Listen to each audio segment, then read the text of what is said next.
Pick up your gear and open your chests. Throw on your armor and head out on a quest. Hey, hey, it's a brand new day.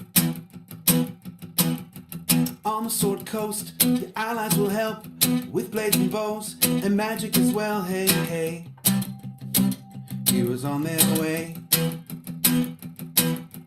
Fighting forever against overwhelming odds. Fighting together in favor of multiple gods. Idle champions of the forgotten realms. Idle champions, adventure never ends. Idle champions, get you all out there. Idle champions, you will set again. Idle champions.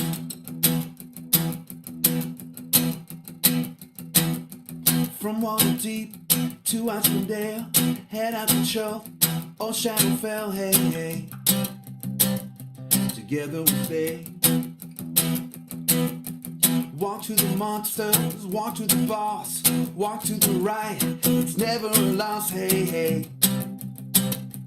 Bad guys to slay. Fighting forever against overwhelming odds. Fighting together in favor of multiple gods. Idle champions of the forgotten realms.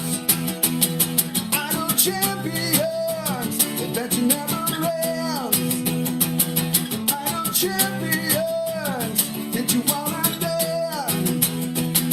Idle champions, you will set again. Idle champions.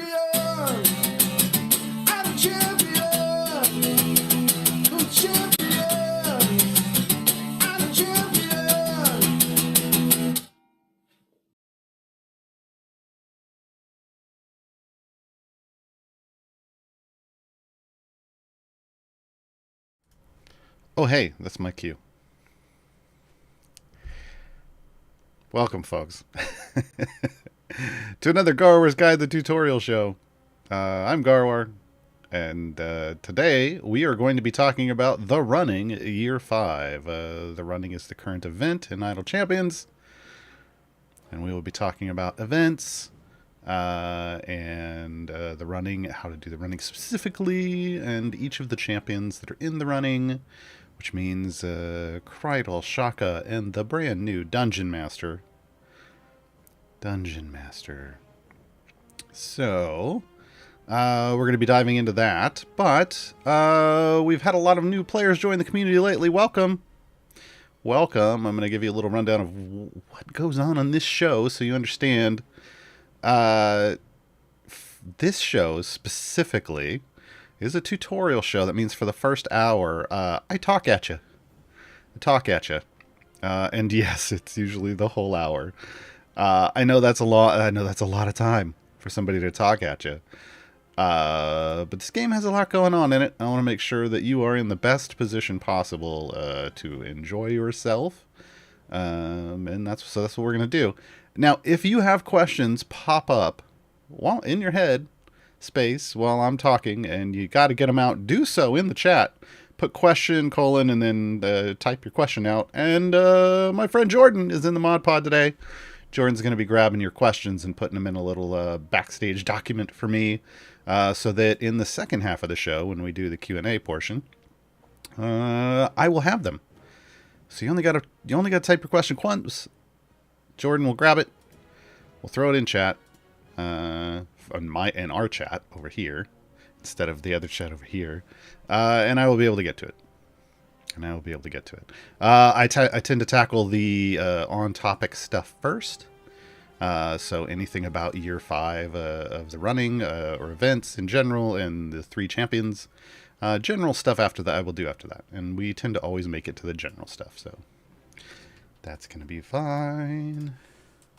Let me just update something really quick.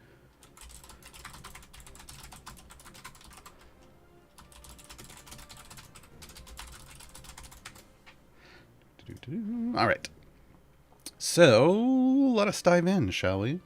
As a new player, whether you're going to get real familiar with this screen, you may not see all the adventure nodes like I have here just yet, but you will soon. You won't see these extra maps and whatnot, but what you will see is this banner over on the left hand side that has all the different campaigns in it.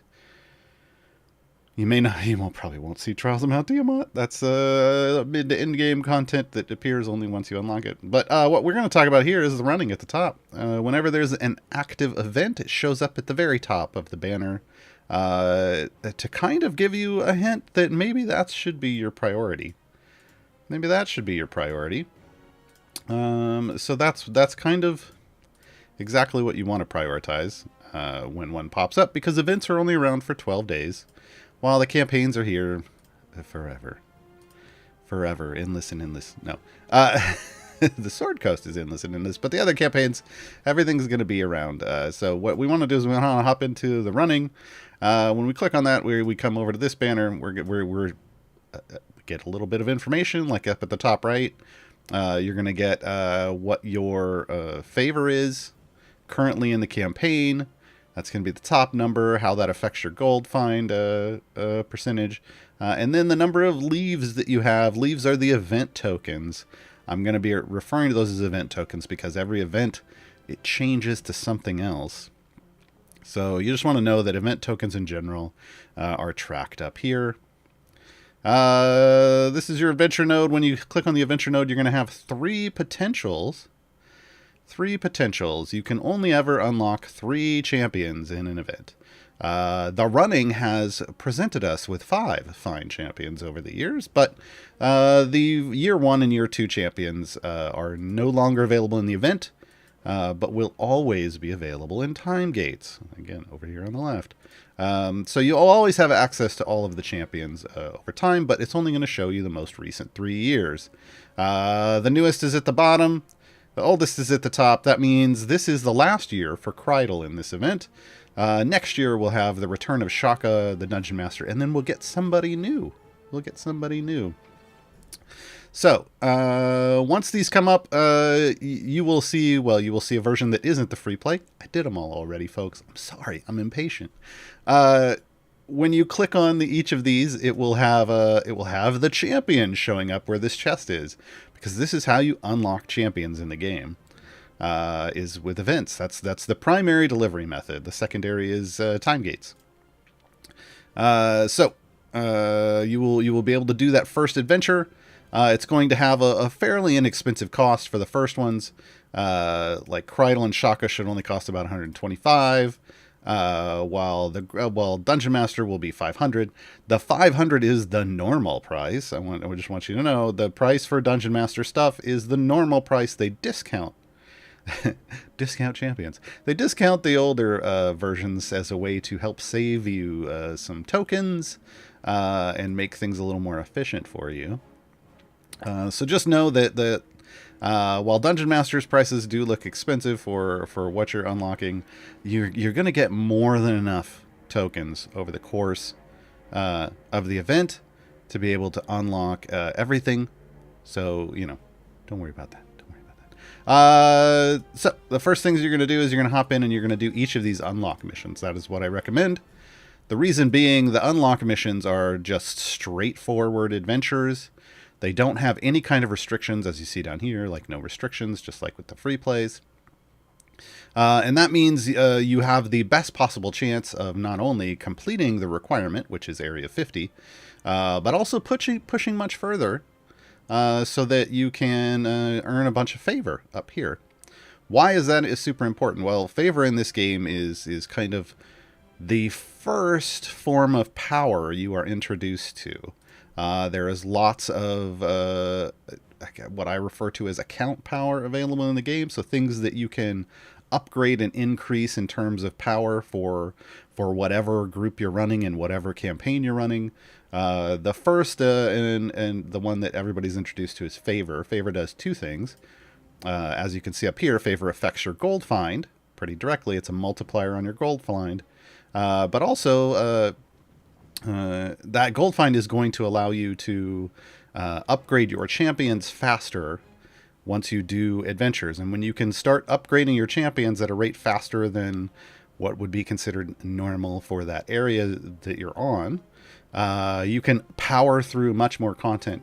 You can power through it quicker. It makes everything easier to do. And in fact, the difficulty ratings in this game for adventures are based solely on favor. Which means as a newer player, they're kind of, you must be this tall to ride this ride type of measuring sticks. They're not incredibly accurate, but they give you an idea of, hey, it was designed for you to have this much favor before you do it. So if you do it before that, probably not the greatest experience. And even if you do it after that, just like with some people in some roller coasters, you still might not enjoy it.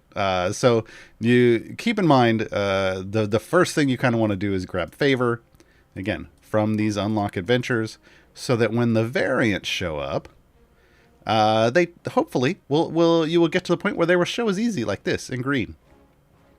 Green means go, folks. Red means stop and go get more favor.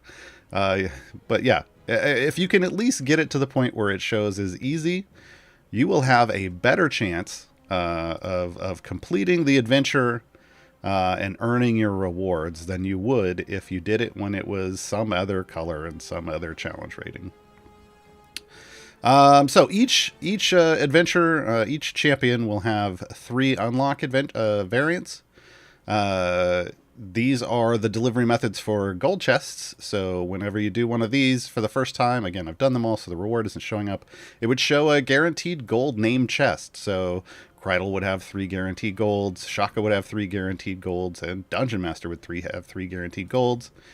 These are the stuff that the gold chests have the best chance of dropping, will have the only chance of dropping epic gear for you, but have a better chance of dropping higher level gear as compared to silvers. But once you've done with these, you can always go back to, that doesn't mean you're only limited to 3 gold chests for the event. Once you're done with doing all the variants, you can go back and do more free plays. That's what all of these are listed as.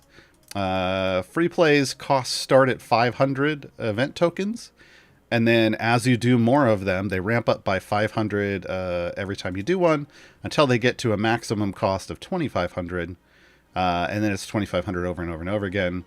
And the reason you would do these is for each of these champions that you do a free play for, if you complete Area 50, you get a mystery chest. It will either be a silver named chest for that champion or a gold named chest for that champion. And you're guaranteed with RNG, bad RNG protection, or pity protection as some people like it to call it, you're guaranteed to get at least 1 gold chest every 4 free plays you do for a specific champion. So this is how you get extra gear for your champions. Something that you do, you can do early on as a way to build favor. Free plays are great ways to build favor, both in events and regular campaigns. But the key is you don't want to attempt a variant and try to do favor gains in a variant. That's no fun. Please don't. Oh God. That is because variants have restrictions. So let's look at split up. So the Kreidel, the first variant for Kreidel is called split up. You have to complete Area 75. The first variants are always going to be Area 75. The second variants are always going to be 125. The third variants are always going to be 175. So the restriction for split up is a champion cannot be placed adjacent to any other champion. Well, shoot. Because this game really likes adjacencies, folks. If you haven't noticed yet, if you haven't opened up your champ UIs and looked at how some of the abilities work, a lot of them like to function based off being right next to another champion. That's just kind of the way things go for the most part. What this means is this restriction, not only are you not necessarily going to activate some of your stronger buffs, you also don't get as many champions in the formation, right? Because you have to build it in a way that leaves empty spaces. So you'd get one here, blank spot, one here, blank spot, one here, blank spot, one here, right? So you're going to end up with fewer champions. Fewer champions means less power, which means it's going to be, and the fact that you don't have adjacencies means less power, which is, it means it's going to be very hard for you to get to Area 75. Hence why I recommend highly you get a lot of favor before doing it. Favor lets you overpower things, over level your champions compared to the area you're trying to complete, and thus overpower the problematic restrictions. So, you are probably going to want these other variants to show as green before even attempting this first one. To be quite honest, green probably won't be enough for split up. The reason being, this unlocks as green at a lower favor amount than this, and this unlocks at a lower favor amount than this. So if you can get, by getting a lot more favor and making these show as green, it'll make this one real easy for you folks. And I want events to be real easy for you. That's why I'm here. That's why I make event guides. So that's split up. The early bird gets the acorn. Only champions in slots 1 through 7 can be used. Well, as a newer player, you probably use slots 1 through 7 a lot, but here's the thing. Once again, this restricts the number of champions you can use, right? So once again, you're going to want more favor. And I'm like a broken record here. Again, probably try to make sure that the third variant shows as green before you attempt the first two for Kreidel. And then Kreidel's Posse is the final one. Kreidel starts out in the formation and cannot be moved, removed, or swapped out. We like to refer to these as Learn the Champions variants. So they're forcing you to use Kreidel here. Early on, like in the past, this was how they kind of they would throw maybe one of the variants as a Learn the Champion variant. Nowadays, they tend to do most of the variants that way because it just works out better. But so the main restriction here is only champions with a charisma score of 12 to 16 can be used. That's a small window, folks. That's a small window. So once again, you might be restricted on the number of champions you can use. I bet you know what I'm about to say. Get more favor. So normally around EO8 favor, we use scientific notation in this house. Normally around EO8 favor is going to be enough to make Kreidel's Posse green. You might want to shoot for E9, E10, just to be safe. Just to be safe if you can. A nice little new feature here is they're telling you where they're going to put Kreidel. He'll be right here in the middle, and you'll build everybody else around him in this wild formation of his. Probably should have talked about formations. Each champion in an event has their own formation layout. As you can see, Kreidel's is this really weird layout of singular adjacencies, except for right here. This is part of the puzzle that is this champion's event. You have to figure out the best way to lay these out. Put your champions in this layout. For those of you who need help with that, just last weekend I did Gaarawarr's Guide to Formation Strategy. So you can hit up the Twitch VODs. I'm not sure if it's on the YouTube yet. It's probably just on Twitch VODs. If you need some help on formation strategy, there's also a written guide on the subreddit by me for that. Shaka's much more friendly to everyone, not just new players. A tighter formation with lots more adjacencies, and a pair of tanks in the front. And then Dungeon Masters is a big, again, a real weird single target roller coaster like thing, as Mars described it. You got to kind of get used to this. Every single champion that they've added to the game has a layout. I think there might be one champion, like two champions who have the same, but for the most part, they're all different. So getting used to learning how to place champions in odd layouts is something you want to do. All right, back to variants. Shaka's The Web Was on the Wall variant. Giant spiders appear in each area. Great. Whenever a champion destroys a giant spider, they become webbed for 3 seconds. That means they're stunned. And gold find is reduced by 99%. So this can sound real scary. Especially anytime something says something is reduced by 99%. A lot of new players get a little frightened by that. I want to say right off the bat, it's okay. This game is all about big numbers. which is why we like to talk in scientific notation. 99%, if you notice up here, like I have way too much favor comparative. Let's say this said E10. Let's just pretend for a moment this was 4.52 E10 favor. 99% means effectively, a 99% reduction means close enough to that being E08 instead of E10. Not as bad as it sounds once you look at it in that perspective. 99% reduction means you're chopping 2 off of whatever order of magnitude of favor. You're chopping about 2 off of. 100% would be 2, but close enough for what we're talking about. So once again, having a little more favor effectively makes this a non-restriction. So I like these restrictions where it says something's reduced by 99% because it's effectively a non-restriction as long as you get a little more favor.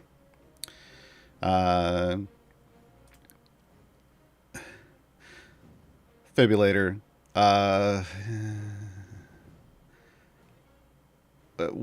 Yeah. This game does numbers a little odd sometimes. Let's just say that. So I know what you want to say, that 100% would be all of it, but... Anyway, let's just say 99% is going to give you 2 orders of magnitude lower. Run with that. Now, the webbed part, the stunned for 3 seconds. Early on, this is going to be just about everybody in your formation because everybody will be killing right when you start. But eventually, it's going to slow your progress down a little bit because you're going to have a lot of web people. Alternately, you can use familiars early on if you have favor, and you can use click damage. That'll prevent champions from being stunned. But ultimately, what's going to happen is this is going to slow down your primary DPS once they're the only one that's killing. It's not a big deal. 3 seconds isn't huge. So just know that this might take a little longer than you were expecting, just because it's going to slow you down a bit. Making sure you have a sturdy tank up front, just in case, is going to help. And you can always use your ultimates to kill things too. Shaka's puzzle. It's time to learn, as you can see with this wall of text, it's time to learn how to use Shaka. Shaka's built around his celestial puzzle. We'll talk about that. When we start talking about each of the champions here in a moment. Shaka starts in the formation slot 6. So here's the thing. They start. They've told us that they start. They didn't put his location here. They told us that they start here in the front at the top of the front column, with slot 0, because computer math. So then 1, and then 2, and then 3, and then 4, and then 5, and then 6. So that means Shaka should be right here. Shaka should be right here in the second to back column in the middle. He can be moved. Well, then why did you tell us that he starts in slot 6? So you can move Shaka around in this one, but that's where he's going to start. Only Shaka and the champions who match the tag for their slot from Shaka's celestial puzzle ability can do damage. This is kind of a hint that you're going to be restricted on who can do damage, and it has to do with how his celestial puzzle ability works.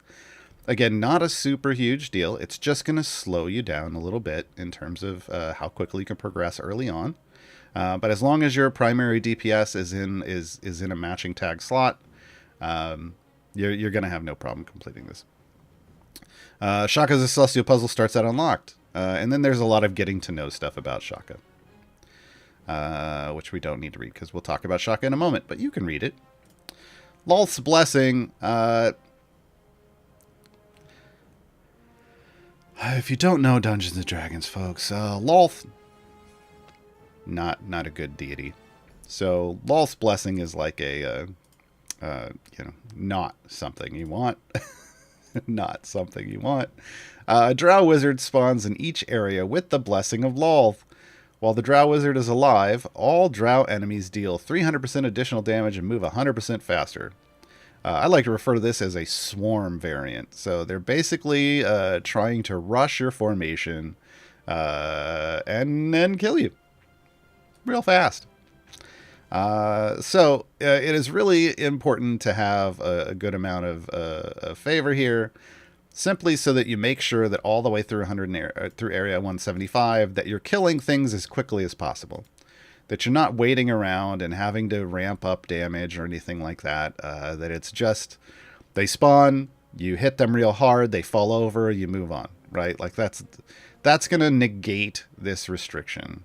Now keep in mind the Blessing of Lolth. This may be that may be armor. I think it is. It should be like a purple armored bar on top of them, and that just means you have to do even more damage and you have to hit them multiple times. So having a multi-attack champion works real well here.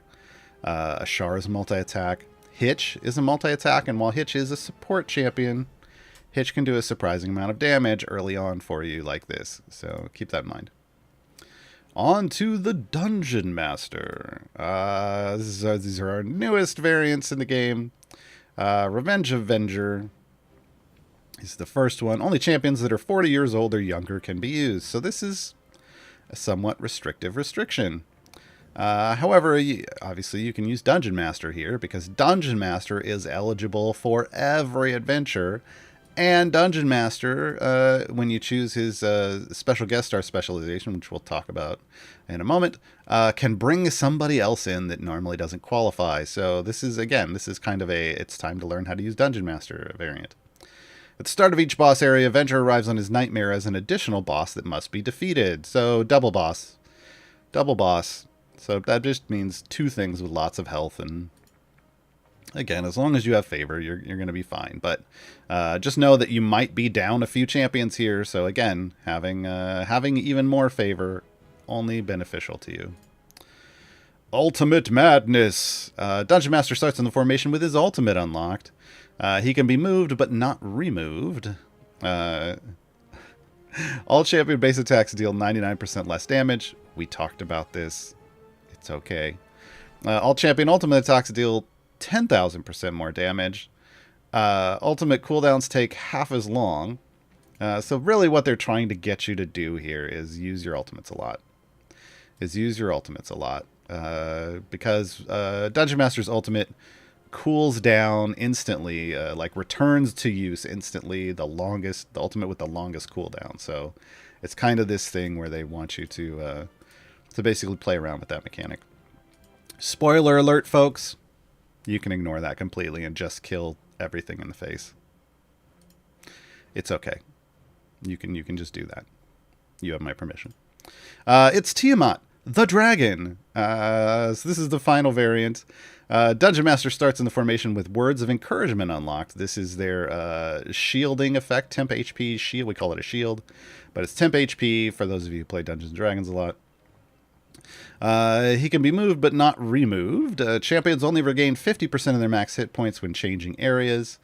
So they're trying to keep you fairly low on health and try to have you utilize this temp HP mechanic from Dungeon Master. At the start of each area, Tiamat has a 75% chance to show up. She briefly appears and breathes on the champions, all of them, dealing 90% of the champion's max health and damage if the champion does not have any temporary 8 hit points, but only wiping out the temp HP if they do. So again, this is all about using Dungeon Master's mechanics. Now, the thing is sometimes Dungeon Master isn't around. Sometimes he takes off because he's busy. Understandable. When he's gone, he doesn't give you temp HP, which means Tiamat wrecks you, right? So here's my tip for this, folks. Shaka. Shaka also has a temp HP mechanic. Pretty much the same mechanic as Dungeon Master, except Shaka doesn't leave you. Shaka's never going to give you up. No, that's not Shaka. Hold on. So throw Shaka in your formation with the Dungeon Master on It's Tiamat the Dragon, and you will have temp HP for days, and Tiamat won't wreck your face. That's my tip, folks. Pro tip right here. All right. We are going to hop in. Normally I do the most recent one, but you know what? I'm going to hop into Shaka's. Because it's real cool. I already finished all the variants, so we're just going to hop into a Shaka free play. We're going to hop into a Shaka free play, and we're going to bring out each of our champions. First off, though, let me throw a friendly unicorn on the field, as well as our current charity familiar, Dottie the Dandelion. Dottie the Dandelion to help clear things up for me. Kreidel slot. Oh gosh. Slot 2. Slot 2. There's 100 champions in the game now, folks. I forget sometimes where they are. All right. Most of the time. Most of the time I forget where they are. Not sometimes. Okay, well, no, this is going to want to be. Here, let's do this. Let's do something. Yeah, that works. Then we can see them all. Let me get Kreidel into something a little more casual. A little more casual of an outfit. There we go. And I'm gonna need another familiar. Let's do the year 1 anniversary familiar, the gift wrapped mimic. All right. Yeah, Shaka and DM on the ocean. Yeah. All right. So let's talk about Kreidel first. Kreidel comes to us from the Heroes of Baldur's Gate comic book series. So if you want to know. The Heroes of Baldur's Gate affiliation, though, includes just about anyone that's ever traveled through Baldur's Gate. It's all the people. But no, it's a mix of the comic series and the video games that everybody enjoyed.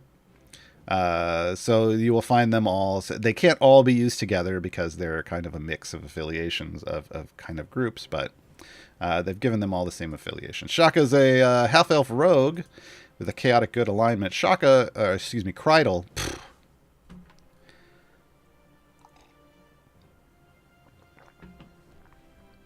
Saturday morning, folks. Kreidel is specifically a DPS or support or some meld of both. This means you're usually going to have the option to place Kreidel in a way that he can be your damage focus, or he can just support somebody who is. So get a little more flexibility than just being a DPS. Base attack is reverse pickpocket. It is a melee attack. You can tell because it's got this sword icon here. That means melee attack. Kreidel attacks a random enemy with his daggers. He also sneaks a smoke powder bomb onto their person, which explodes after 3 seconds. Because it's funny. Because that's real funny. Right out of the gate, Kreidel gets from the shadows as an ability. This increases damage of all champions in the back 2 columns of the formation by a percent. That percent gets affected by a lot of things, so I don't talk about the specific percent. The effect is doubled on Heroes of Baldur's Gate, including Kreidel himself. So the Heroes of Baldur's Gate has a lot of DPS in it. Kreidel can buff them all in this situation as long as they're placed in the back 2 columns. That's back here where we see both Shaka and Kreidel. Again, columns are these up and down layout situations. So you want to aim for the placement of the DPS back here, and then Kreidel will buff them. Second ability, Charismatic Leader. This is the finicky one, folks. This is the one Kreidel provides buffs based on the charisma scores of other champions in the formation. Your ability scores are over here on the left for all the champions. Charisma is the one down here at the bottom. Lead with Flair. So there's 2 parts to this. Kreidel's damage is increased by 100% for each champion in the formation with a charisma score of 12 to 16. So he gets more of a bonus if that's where people's charisma score falls. Wild cards, Kreidel increases the damage of champions with a charisma score of 11 and lower or 17 and higher. So when you're using him as a DPS, he's going to benefit from charisma 12 to 16. When you're using him as a support, you need to make sure, you don't want to use him otherwise, you need to make sure that the charisma score of your DPS is either 11 or lower or 17 and higher. So Kreidel is not a good pairing with a DPS whose charisma is 12 to 16. That's what this is telling you. Now, this doesn't mean that if you want to use Kreidel, you can only have other champions with 12 to 16. It just means you're going to get a bonus if you do. You still want to choose the most powerful support champions that you can for your DPS. But if they fall within this, the Krydo's going to get a bonus. And you may want to look at, if there's 2 support champions that are kind of roughly the same, you can then look to see if one of them qualifies, right? That's how those are your formation building keys. This right here, like it started off with the back 2 columns and then it's charisma scores. That's what you're looking at when you're using Krydle. Thieves can't, but Krydle can. Increase the effect of charismatic leader by 100% for each rogue in the formation. So this is nice. But again, it's one of those things where if you have supportive rogues, fantastic. Or if your DPS is a rogue and it's somebody Krydles can buff, yeah, do it. This stacks multiplicatively. That's the good way, folks.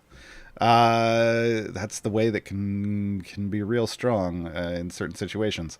With buffs applying to the post-stack value, then applying to both charismatic leader abilities. But again, you don't just want to build... You can go oops all rogues if you want to try that, but ultimately this is a nice bonus, and just know that that's where you're kind of leaning towards with Krydle. Specialization choices, he has 2 of them.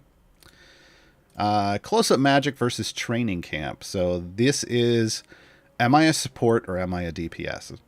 This is the easy way to think about Krydle's specializations. So close-up magic increases lead with flare by 200%. That's his damage ability. So if he's DPS, you go left spec. Training camp is charismatic leader wildcards by 200%. That's the support buff. So you have to decide which way you're going.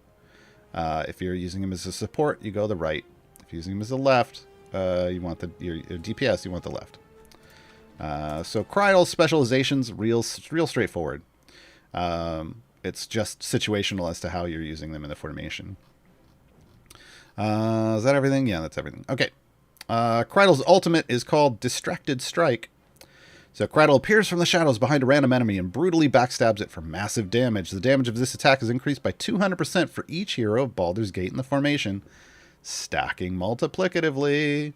So again, if you are running a Heroes of Baldur's Gate formation, his ultimate gonna hit harder. Gonna hit much harder than normal. Here's what it looks like. It's gonna be real quick, folks, because it's just, I'm gonna go stab somebody. Boom. That was it. That was it. You didn't see it because he disappears into the shadows and then just stabs someone real hard. This isn't really an ultimate for clearing waves like this. It's an ultimate you use on the boss once the boss is the only thing left. That's its purpose. That's its purpose. All right, we're going to throw a friendly familiar over here on Krydle and move on to Shaka. I love that name.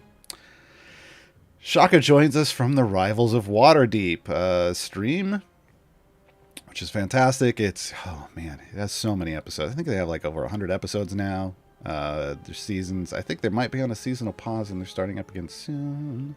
But currently in the game we have Dahani, Gosrick, Celise, and Shaka. But more rivals are coming.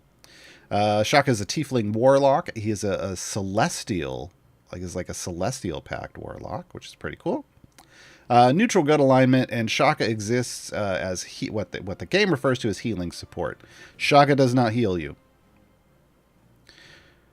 As previously discussed, Shaka provides temporary HP. The game tags that as healing. But let's be clear, that's different from a heal. I want functionally different from a heal. But just know that that's what they mean when they say healing. Base attack is a magic base attack. We can tell because it looks like a little magic missile here in the icon. This is how we know. A ranged attack, these are the 3 types of attacks in the game, would look like an arrow tip. Okay. Elder's Blast, a beam of crackling green shoots toward an enemy, dealing damage. So it's just I think it's a random enemy, and it's just a one-hit type of basic attack, because Shaka's not a DPS. Shaka's first ability and core functionality is a celestial puzzle. Shaka attempts to solve a celestial puzzle with the potential for great rewards. 4 random slots in the formation are assigned a random tag. For each champion in these slots that matches the slots tag, Shaka buffs the party by 100%, stacking multiplicatively. The total effect is buffed by 20% for each other Rivals of Waterdeep champion in the formation. So again, they're kind of encouraging you to use other rivals with Shaka. It's not required, but there is a bonus there. The random tag looks like... Oh, thanks a lot, game. The random tag looks like this blue kobold. It only shows up if somebody's in the slot, so we might have to move around. Here, we've got a male non-binary tag. There's nothing else there. Dungeon Master, find the other tags. Female non-binary. And a healing tag in the front. And when you place them and they match, you'll see that it lights up. It glows. So we get a nice little glow effect. But this one doesn't light up because Shaka's not a kobold. Right? Shaka's not a kobold. So this is kind of, again, it's one of those things that when you build out your formation, if you have things that match these tags and you can put them in those places without it being incredibly detrimental to your formation, you do it because it's going to get you a bonus. There. We'll move that back. So level 100 Celestial Resistance. This is, as we see with the plus here, this is the healing ability, but it's temp HP. Shock adds 10 temp HP to the entire party when changing areas. This is increased by 25% for each a Celestial puzzle slot that is filled properly, stacking additively. So as you can see, we've got a nice large, well, not large. We have a shield, 154 temp HP shield over here, which is about 10% of Shaka's health currently. That's built up from changing areas with a Celestial Puzzle active. So it's just a nice little, I guess you could say, ablative shield. It's not enormous, but, it'll prevent some damage. And be real good for that. It's the dragon Tiamat. It's Tiamat the dragon variant, right? Feast or Famine. Shaka increases the effect of a Celestial Puzzle by 20% for each puzzle slot he's adjacent to. This ability can be buffed by equipment and feats. So this means that, like, we saw one here. We know this one's here. We would want to put, like, Shaka there. And then Shaka's, whether they're correctly filled or not, Shaka's now adjacent to 3 puzzle slots. So gets credit for 3 of them. They don't even have to be correctly filled, but it's better if they are, obviously. But yeah, keep that in mind. So again, these are formation building keys. So things you need to think about when you're building formation to maximize the bonuses you're getting from Shaka. The specialization choice is next. This is one of those rare instances where I'm just going to flat out tell you there is really only one good choice. It's Sunday Edition. This doesn't happen often anymore. A lot of times lately. Specialization choices are situational. And you really have to think about it. There's not really anything to think about here. It's Sunday Edition. A 5th slot in the formation is assigned a random tag and can be matched to further increase the Celestial Puzzle. More tags, more better. More tags, more better. Right? Because those buffs are multiplicative. You want to try to get 5 tags and you want to try to match them. It also can potentially produce another adjacency for Shaka, which again increases your bonuses. Better luck next time. The slots chosen for a Celestial Puzzle are re-rolled. Now, could there be a situation where you might use this in a short run variant that you don't want to mess too much with?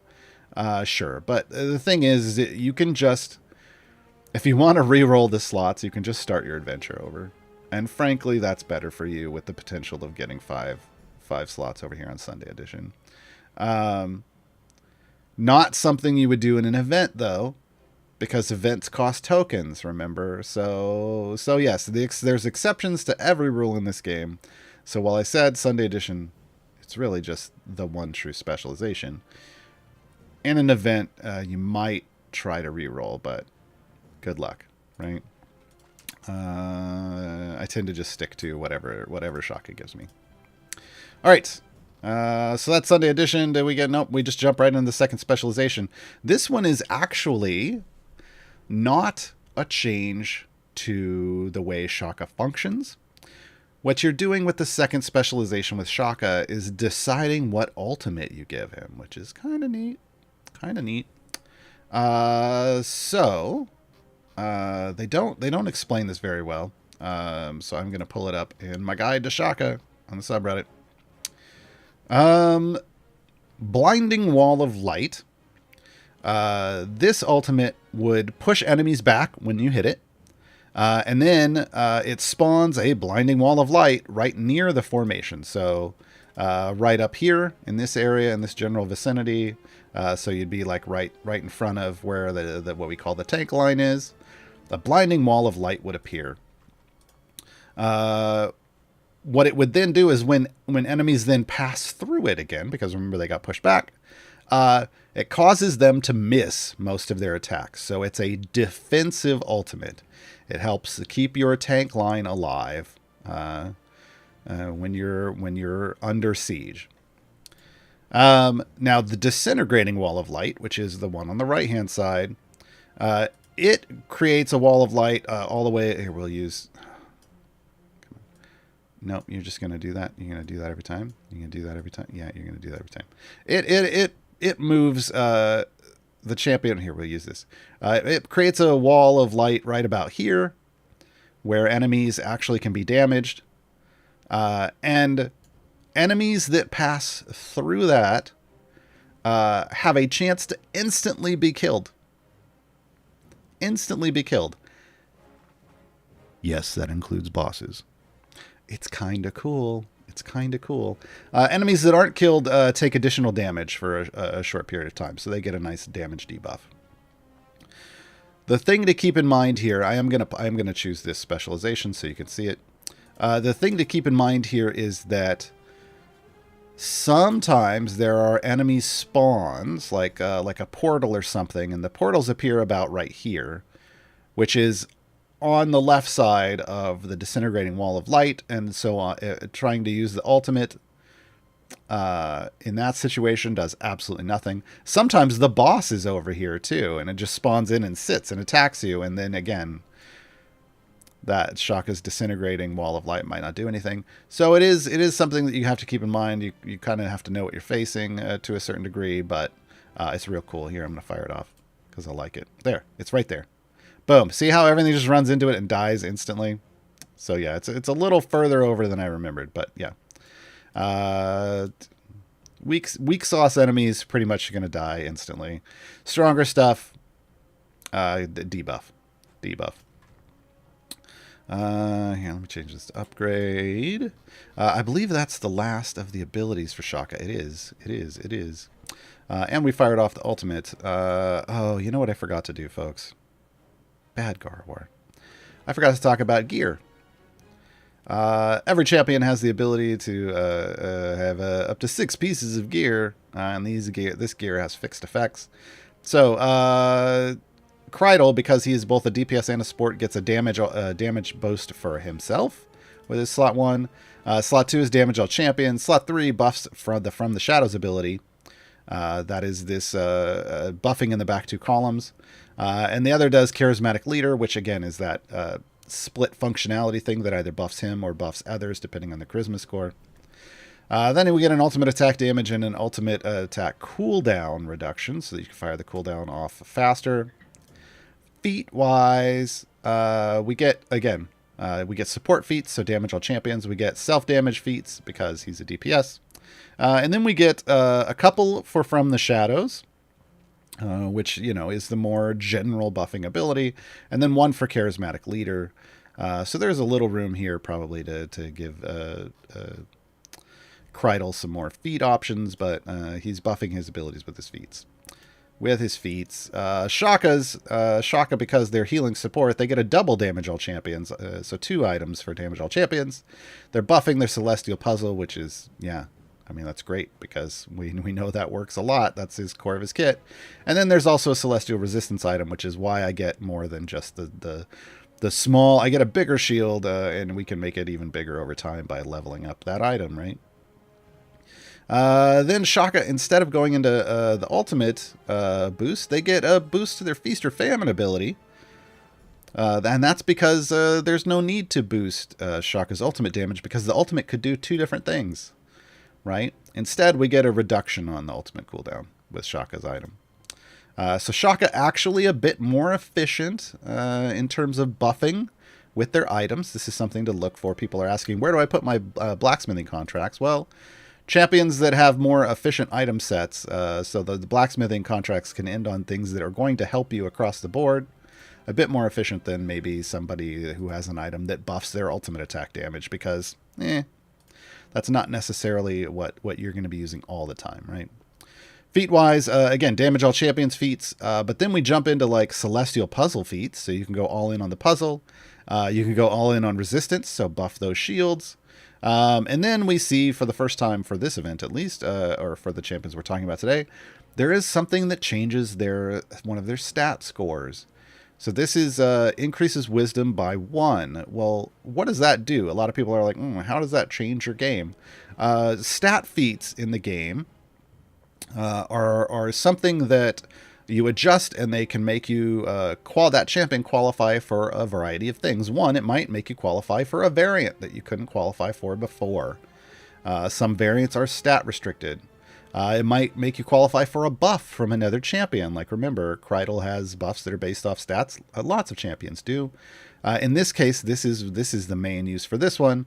There is a champion called Narak in the game who buffs other champions' abilities based off their wisdom score, and he requires wisdom 14. So this observant puts Shaka into Narak buffing range, if you want that. And then sometimes stats qualify for you for patrons.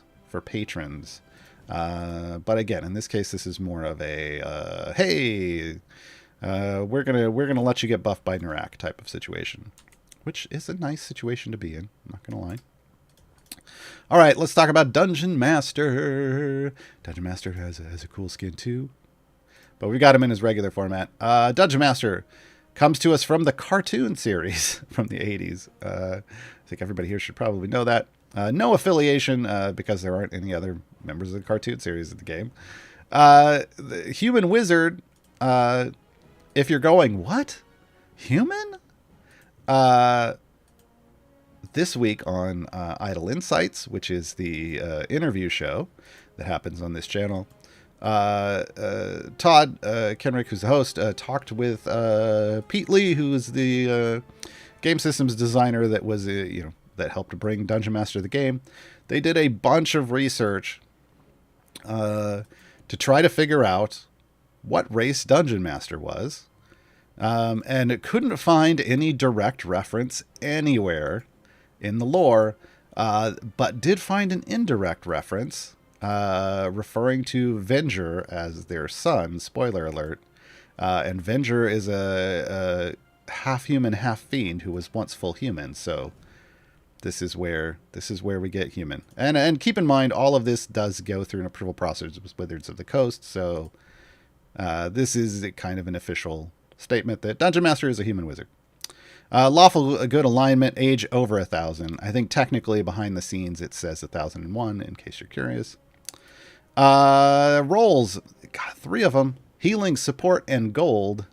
But again, just like with Shaka, Dungeon Master does not actually heal. This is a reference to temp HP. Yeah, but what if he's the fiend half? Well, no, Avenger specifically started out as fully human and became half fiend because he was corrupted.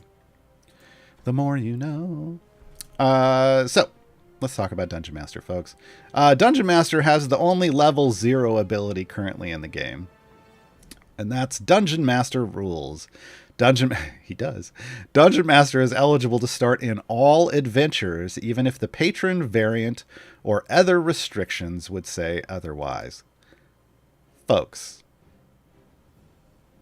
this is the first time we've ever had this ability. This is the strength of Dungeon Master. The majority of the content you will play in this game are variants, whether regular variants or patron variants, and those variants have restrictions, as we talked about, and a lot of what makes those challenging is that they restrict out champions. They reduce the available pool of champions you can use, thus making it more challenging to do. Dungeon Master breaks those rules. Dungeon Master says, nope, I go wherever I want to go. And as we will see, he can bring somebody with him. So this is the best part of Dungeon Master's kit. This is what will make Dungeon Master incredibly useful to you in things. First ability, though, once you're actually leveling up, Patience, young ones. Dungeon Master increases the damage of all champions by 100% for each champion in the formation that is 20 years or younger, stacking multiplicatively. If the sum of the 6 youngest champions' ages is 100 years or less, the bonus is increased by 400% post-stack. So this means he does want to be used with... He would prefer to be used with younger champions. There are a limited number of them in the game currently, and you might not own some of them. So keep in mind that, this Dungeon Master Rules is the big deal. This is great and may become more useful to you as you collect more champions and as more champions that are young are added to the game. Words of Encouragement. Dungeon Master adds temporary HP to the entire party upon entering an area when Dungeon Master is present. So again, this is the temp HP shield. Functions just like Shaka's, but except Dungeon Master isn't always present. Disappearing Act. Upon entering a new area, there is a 50% chance that Dungeon Master does not appear in the formation, and is replaced by a frightened Uni the Unicorn. While Dungeon Master is away, the formation's gold find is increased by 1%. If you return to a previously completed area, Dungeon Master is always with the formation. So we will see at some point Dungeon Master will disappear, and Uni will be in their place. That's just the functionality, so keep that in mind. And we can modify that with specialization choices. Now, technically, Dungeon Master has 3 specialization choices. We're going to have to leave this adventure we would have to leave this adventure to show another one, and we will do so. But the normal 2 that you're always going to have. So this is a free play. That means I have every champion available to me. So one of his specializations does not apply, so they just don't front it for you, which is fantastic. So you don't get confused. So these are the 2 that are going to be available all the time. Where did he go this time? The chance Dungeon Master doesn't join the formation in Disappearing Act is increased to 75%. Here's Uni, folks. Look at him quivering. And gold find amount is also increased by 100%. So this is the gold find spec. If you want Dungeon Master gone and you just want to make more gold, this is it. Fear not, champions. The chance Dungeon Master doesn't join the formation Disappearing Act is decreased to 25%, and the temp HP get points gained by words of encouragement are increased by 100%.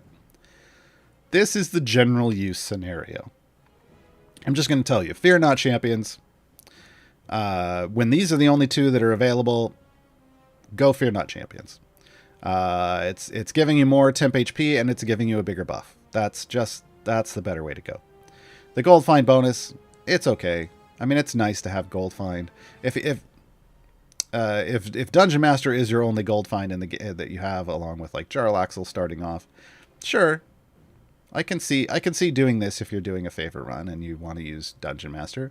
But if you're trying to actually push and do lots of damage and stuff, fear not, champions. Just gonna make it a little easier for you. Let's level Dungeon Master all the way up. All right. Invigorate is Dungeon Master's ultimate, so let's talk about that. Right here, Dungeon Master waves his hands, and the ultimate ability with the longest remaining cooldown immediately recharges. The cooldown for this ultimate is set to the time the recharged ultimate had left. So you're basically swapping cooldowns. Dungeon Master increases the damage of all champions in the formation for half of the time his ultimate is cooling down. So like we see over here, there's 108 second cooldown. Over here, there's 141. So if I hit Shaka's wall, boom, we get a wall up. Then I hit this, boom, now the wall's back. So Shaka's wall goes away here in a moment when we change areas. But then I can use Shaka's wall again. Right? Boom. So it lets you use long cooldown ultimates back to back. Now you then have to wait the cooldown for the cooldown timer to come back to use Dungeon Master's ultimate again. But it creates a situation where you can potentially use very strong ultimates back to back. And you can manipulate it. It doesn't have to be random. I know some people are like, well, you don't know which one it's going to cool down. Yeah, I do. It's the one I just hit. If I'm doing this manually, I just don't use the others. I hit the one I want it to recharge, then I recharge it, then I hit it again, then I hit whatever else I want to do. So there's your order of operations, folks, to get the most out of Dungeon Master. Dungeon Master's gear, a pair of damage all champions items. He gets Patience Young Ones buff, Words of Encouragement buff, Disappearing buff, and increases the buff effect of Invigorate. So Dungeon Master is technically a 6-item champion in terms of the buffs they provide to your party. So Dungeon Master has great kind of scaling in this regards, because you're going to get just all kinds of things that hopefully, if you're speccing them out right, are going to give you lots of buffs for your party. Feats, I haven't assigned any yet, but feats, we get damage all champions, we get Patience Young Ones. I haven't unlocked all of these yet. We get Words of Encouragement, we get Disappearing Act. So basically, most of his stuff, except for Invigorate, the Invigorate bonus, you're going to see as feats. You're going to see as feats. Now, you will note, unlike other champions, because I haven't unlocked these, you'll see some feats you get for free. This one came from buying the skin. Some cost you gems, and some come only out of gold chests. So once I open up a bunch of gold chests, I have a chance to get these feats out of them. That's just kind of how the feat system works. So that is all 3 of our champions. However, we didn't really get to see how specifically Dungeon Master functions. In terms of what the kind of the big deal function is. So what we're going to go back to a regular campaign. I am going to throw Lestrade von Zarevich as my patron, and I'm going to look for something that's super restrictive. This is con 12 or lower, right? That's a good one. I think there's probably better. Oh, you know what? I know where to go, folks. Hold on. I know where to go. One of the most restrictive variants in the game. Oh, no. Oh, it's over here. Frontline Fighters. Frontline Fighters for Strahd.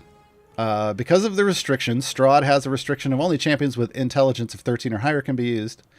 And then the variant itself says only champions with strength 15 or higher and con 16 or higher can be used. Folks, there are a whopping, before Dungeon Master arrived, there were a whopping 2 champions in the game that qualified for this variant, which made it basically impossible to do with the current roster of champions. But Dungeon Master qualifies for everything. And as we're about to see, Dungeon Master can bring a friend. So let's show you how Dungeon Master works in variants. So as you can see, I've got burning rats on the screen coming at me. As you can see, look, I'm gonna look through my bench slots. Look at all the people that can't be used, folks. Look at all the people that can't be used. Dungeon Master can, no, but only because Dungeon Master goes everywhere. But hey, I can use Beetle and Grim. I can use Dragon Bait, but that's it, folks.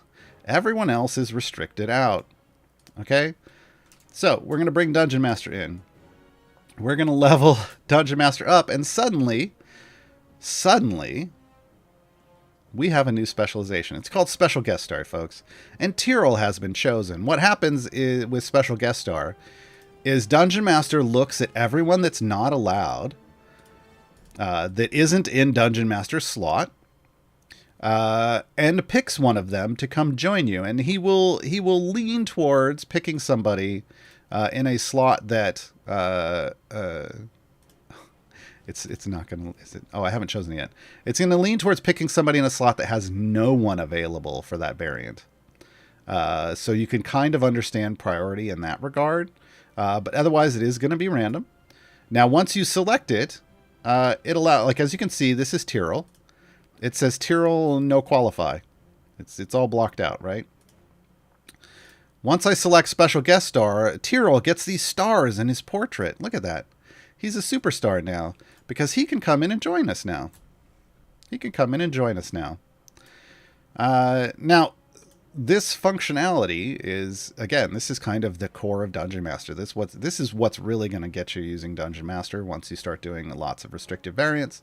If I drag Dungeon Master or Uni out, Tyrell goes out, and Tyrell then no longer qualifies. Because it's only with Dungeon Master in the formation that Tyrell can join the formation. This is the power of Special Guest Star. So this is the big usage scenario for Dungeon Master. Is when you have a restrictive variant, Dungeon Master can qualify, and Dungeon Master can bring a friend.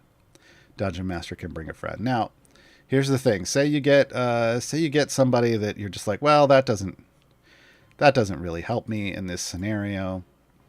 That champion isn't going to do anything for me. Well, okay. So let's hop out. Let's grab some gold. Let's level up Dungeon Master again, and let's see who else we get. Hey, Paulton's been chosen this time. So you can re-roll who your special guest star is by restarting the adventure. Again, not something to do in events, because events cost you tokens. But definitely something that you can do when you're doing regular variants, because they cost you time. Now, it does cost you the time and the effort to level Dungeon up, get enough gold to level Dungeon Master up to his specialization. I have like so much gold I can just, or so much favor I can do it right away. Hey, there's Penelope. Oh, we're absolutely putting Penelope in. Penelope is a frontline fighter. Oh yes, please. So this is Dungeon Master, folks. This is Dungeon Master. That's going to wrap up the tutorial portion of the show. Remember, we have a second half coming, where I'm going to answer all those questions you've been asking. And Jordan has been busy. There are almost 24 questions waiting for me to start in the second half of the show. If you have more questions, you can throw them in chat. But we're going to take a short musical interlude. If you don't know yet, folks, this game has a jukebox. It's right down here. In that jukebox are a bunch of songs. Where did these songs come from? That came from another CNE streamed show called Bardic Inspiration, where the bard, Jason Charles Miller, and the scribe, Dylan Wilkes, coordinate on stream and create original songs with the help of chat, like you and me. We come up with the lyrics, we help with the topics, and we make songs, and so far they've produced 2 albums worth of songs. But wait, there's more. They have created over 60 songs, unique songs, since this has started. I've got a guide for that. They're all fabulous. So we are going to listen to one of them right now during our break. I'll be right back, folks.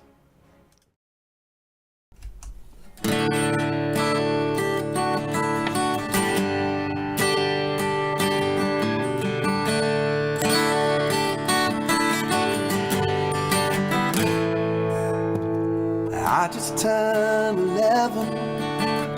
11 days old. But that's an ancient dragon to a kobold. Got my brother by my side. He was eaten by slime. And everywhere I go, it's just along for the ride. Walking through the underdark. A hammer hit me very hard. Short knife, big heart. We never made it very far. Brothers walking hand in slime on that final march. Short life, big heart.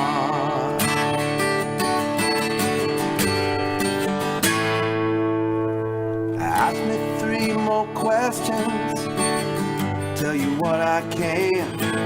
Lived a long life for a kobold, but not too long for man. You can ask me about Pepe, you can ask me about my friends. I can show you how to use my stick with stingy on the end. Before the hammer hit my head, I cried out, "You're dead."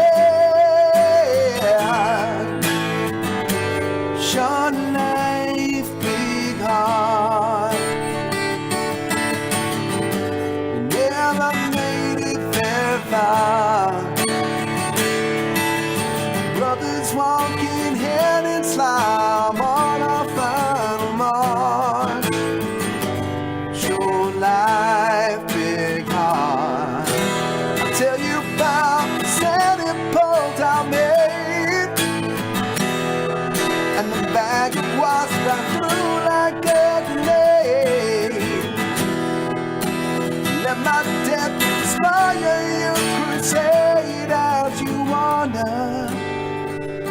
on your way.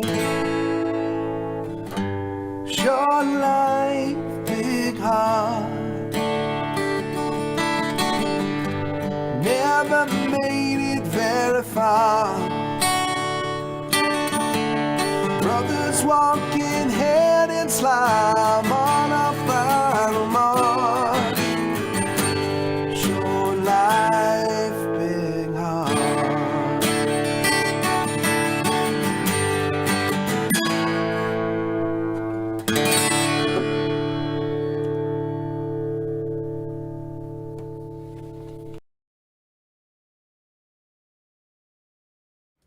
Hey!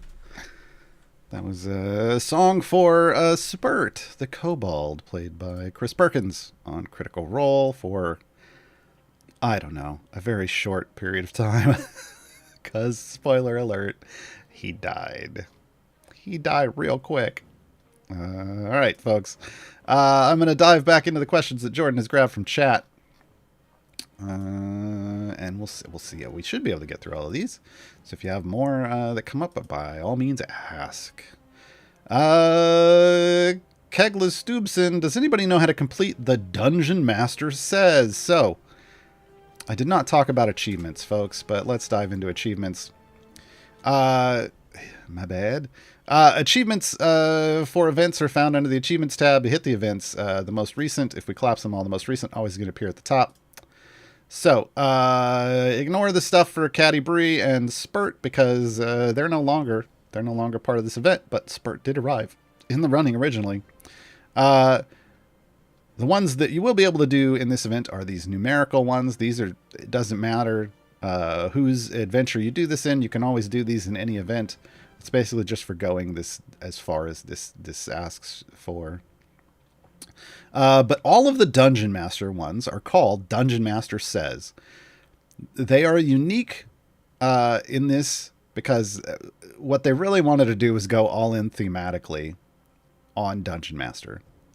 And Dungeon Master was known as for giving out these kind of riddles and not talking plainly.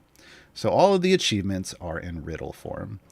So technically, every one of the achievements that arrive with Dungeon Master is called Dungeon Master Says. So,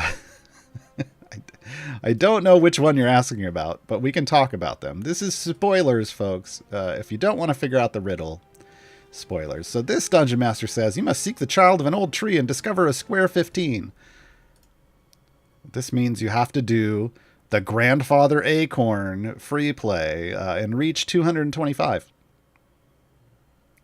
Right? That's the solution to that riddle.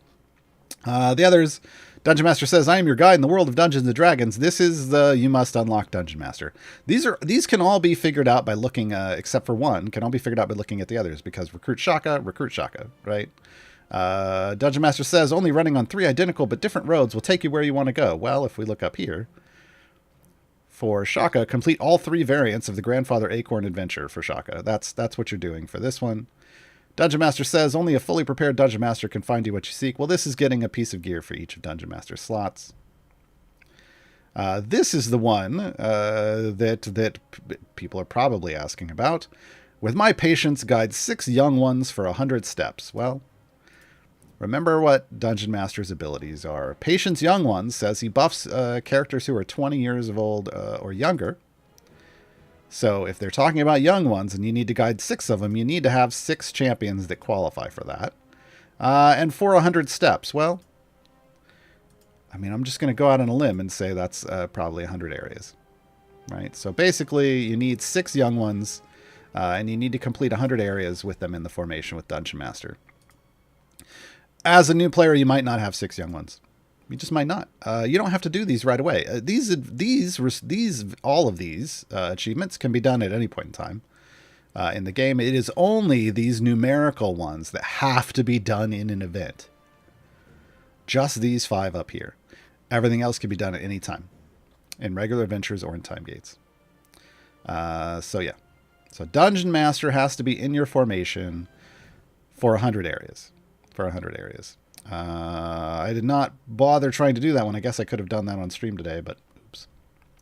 There you go. That's the achievements. Oh, I should actually look and see if there's any issue with Kreidl's. Kreidl wants you to use 3 different full formations in which Dellen and Minsk or Kreidl have the highest base attack damage. So basically meaning you're using each of them as DPS. So you have to do 3...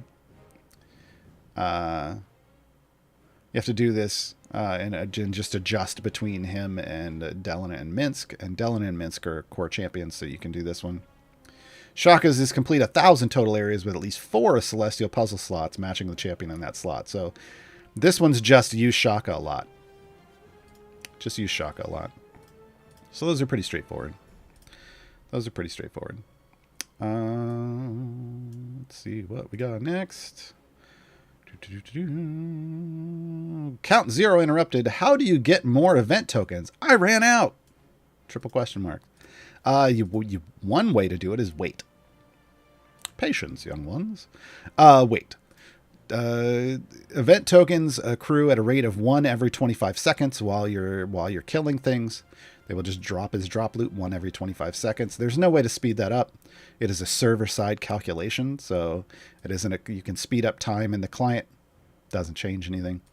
But what you can also do is you can pop bounty contracts, and I have none to show you. Oh, no, wait, I have some. Hey, I forgot. I used them all, though, the other day. This is a bounty contract. There's tiny, there's small, there's medium, and there's large. These reward time-based rewards. I used reward twice, and that just threw me off. These give time-based rewards. So because tokens are a time-based reward, during an event, these will drop tokens. That is what I personally use, and many people use. We save all our bounty contracts up, and when an event starts, we use them all, and we get lots and lots and lots of tokens, so we can do all the things. But you will earn plenty over the next 9-10 days. This is going on for a while, so you just kind of have to wait. Pork Belly had a follow-up. I'm a new player. I'm always low on event tokens. Yeah.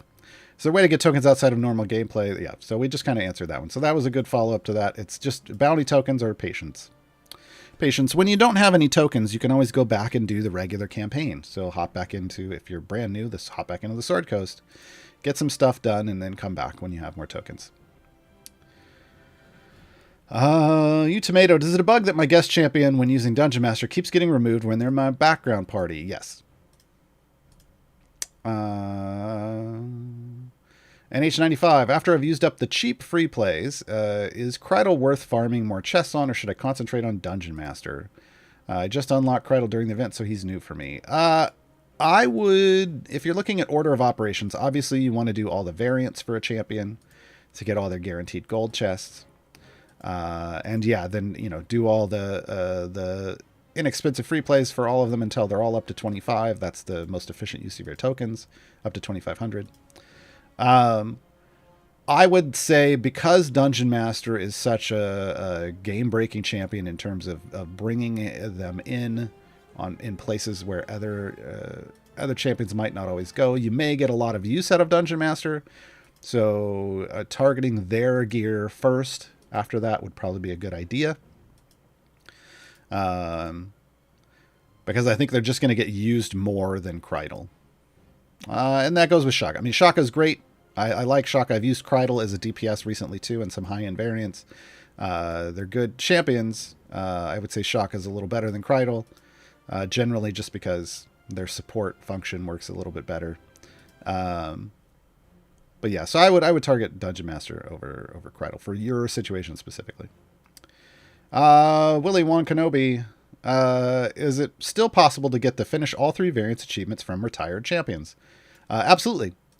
This is because every time gate you run gives you 1 variant, and it gives you a variant that you haven't done yet for that champion. So you can run, if you haven't done any of them, you run 3 time gates for that champion.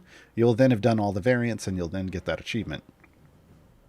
So again, all the achievements can be done, all of them in the game, except for those numerical ones. Those have to be done in an event. But the nice thing is, even if they were the ones that arrived with a retired champion, that's fine. Once you do the event, in the current year, you will qualify for those.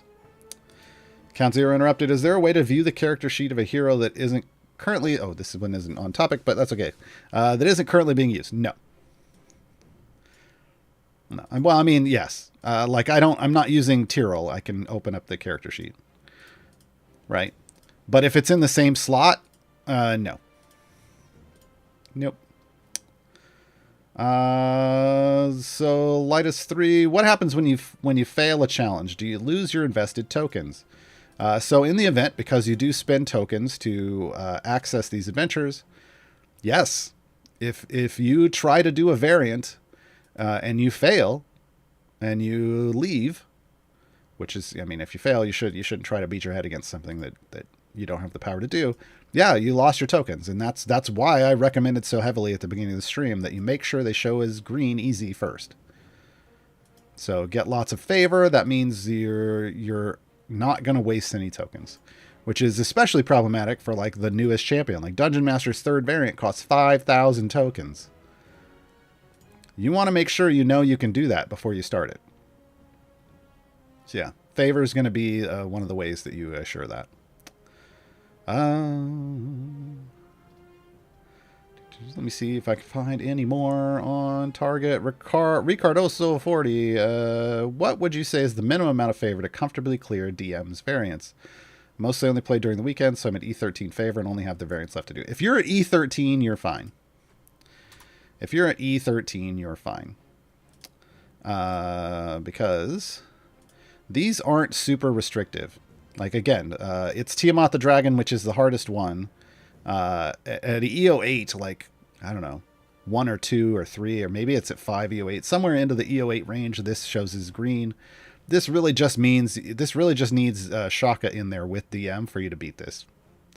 Just with the temp HP shields.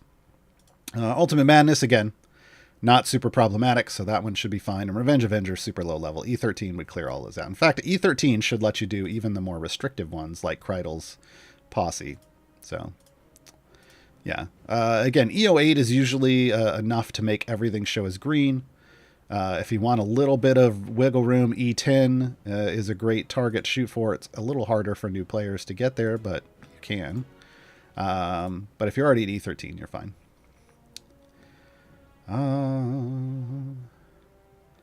Mr. Blonde 42. If Shaka is on a puzzle slot, does that count for his adjacent to puzzle slot ability? No, because he's on it. No, because he's on it. On is not adjacent. It's on. I mean, that's a good question to ask, but yeah. Nope. Adjacent means in the surrounding formation slots. Crunchpot X Dungeon Master is a little lost on me. I don't have a single champion younger than 20. No, you might not early on. You might not early on. But again, Dungeon Master's strongest ability is the level 0 ability that he can go anywhere he wants and bring a friend.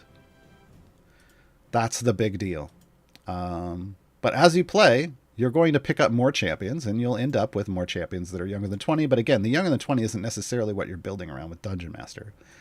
The strongest part of Dungeon Master's kit is the fact that you can use him anywhere.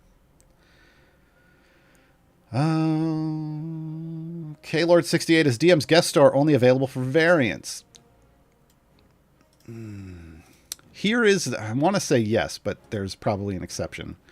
Here is when special guest star shows up. It shows up when whatever you're doing has something that restricts who you can use.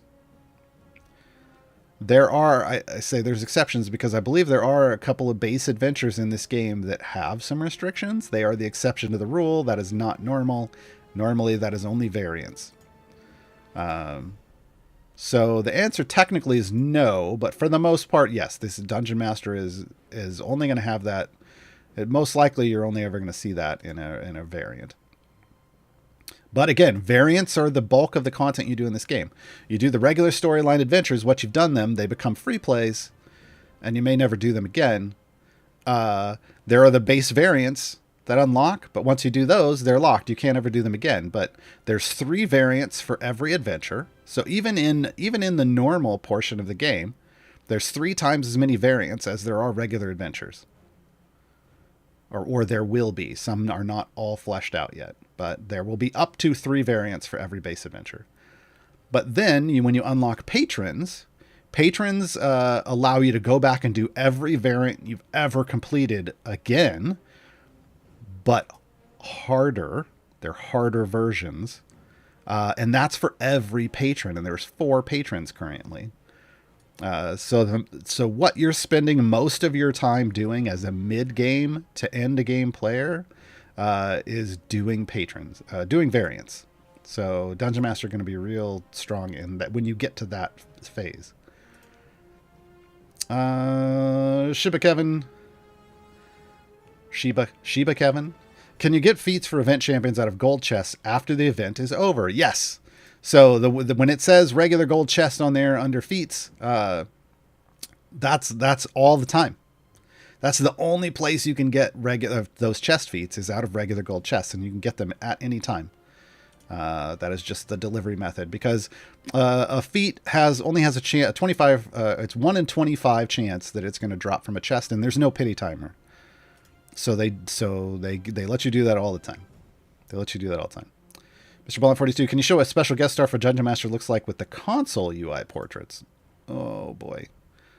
I mean, I'm not. I left that.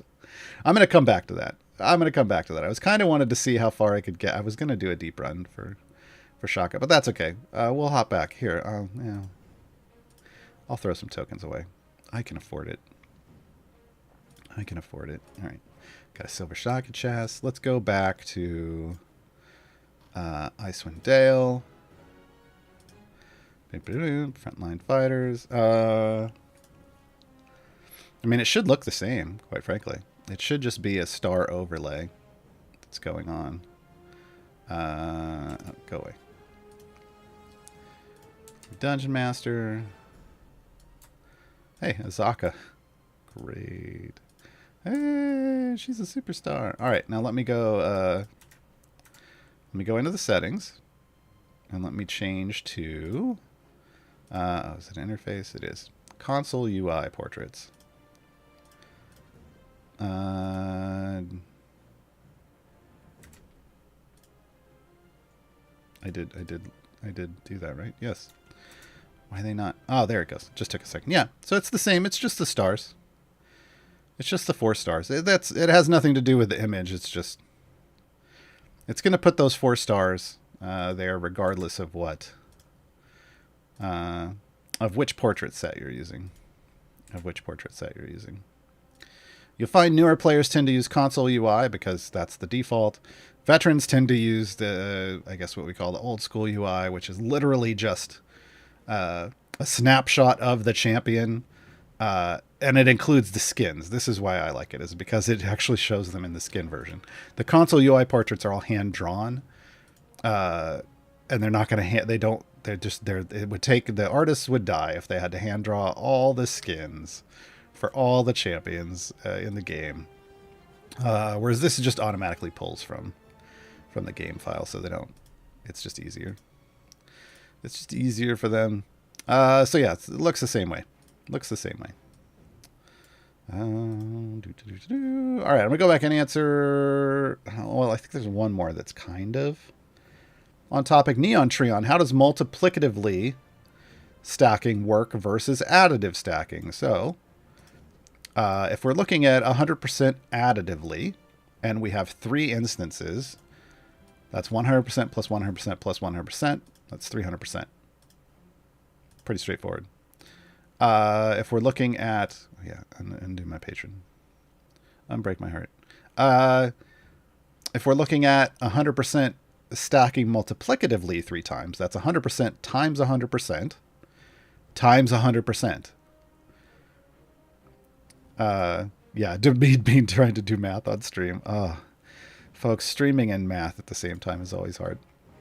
So you're looking at what? 100% times 100% in this game would get you 10,000%. Folks, this game has its own kind of math. This may not always be fun. If I say something wrong, it's because this game may not always do math the way you're doing it, but it's because of the way they display it. And then you're doing another 100%, so you're adding 2 more zeros. So ultimately, you're ending up with 1 EO6 instead of 300%, right? You're ending up with like 1 EO6%, something like that. So multiplicative stacking, when it's pre-stack, when it's done at the beginning, real strong. When it's done, like when it stacks and is applied like post-stack, not as strong. So yeah, keep that in mind. That kind of thing is the kind of the broke multiplicative stacking on each stack instead of applied post stack is the thing that kind of breaks the game with some champions. Krull is one of the biggest. Krull and Freely are the two biggest abusers of multiplicative stacking in the game, because they can get very large buff numbers. Like if we look over here, Luck of Yandala is what can multiplicatively stack.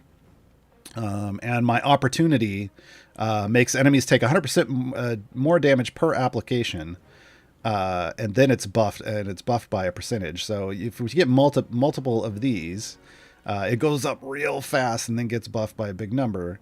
And Krull's is just a big number. He can have multiple orders of magnitude of a buff, then multiplied by multiple orders of magnitude by a buff, then multiplied again, and then multiplied again. So he can have up to 4 multiplications, and it's just bonkers, folks. It's just bonkers. Okay. Going back and doing general questions. We got about half an hour left, so I believe if you have other general questions for the game, now's a good time to ask. I don't have who this is from. What are your thoughts on champions Birdsong and Narak? I mean, in terms of usability, as I know there are certain heroes that are still a little weak and in need of some love. Narak currently in the game is used for his Githzerai focus ability, which is that Wisdom 14 buff I was talking about earlier. So as long as champions have Wisdom 14 or higher, Narak, you can bring in Narak, set him next to him, they'll buff that up. Now, that tends to be a very niche use case. It gets used for Orkira stacking. If you don't know what these things are, it's okay. You'll get there eventually. It tends to be used to buff Orkira stacking, tends to buff in Azaka farming. There are some situations where you might use them in variants. I remember in, I think, I want to say it was Strahd's Asoriel's Resolve. Asoriel's Resolve is one of the probably more difficult early variants you'll run into. Not counting Are You Chicken, which is new players. Let's have a chat for a moment. Are You Chicken is the first variant in the game. The name should kind of clue you in that it's not a good idea to do it. Are You Chicken? Folks, they're daring you. They're daring you. And when someone dares you to do something, you probably shouldn't. So, Are You Chicken's the hardest early game variant. Please don't. Please, for the love of all that's holy, don't do it. Don't do it right away. But Asoriel's Resolve is a real tough variant. And when you do Strahd's version, you're restricted down a lot. And I remember using Narak in that one with tanks to buff up their health share, because that is one of the things it will buff, to keep my formation alive, and it worked. Cloudy May, what percentage of favor gain would you recommend before completing your adventure? I wouldn't. I know what you're trying to find out is like, the question here is actually, when should I complete my adventure? You don't make that basis on the amount of favor you're getting, because if I gave you a flat number and I said, oh, get like I said, what percentage? If I said get 100% before you quit, well, in some places 100% can be super difficult. Like for me, 100% would be very difficult if I'm at a low number like this. But in some places, you might be able to get 1,000%. You might be able to get 100,000%.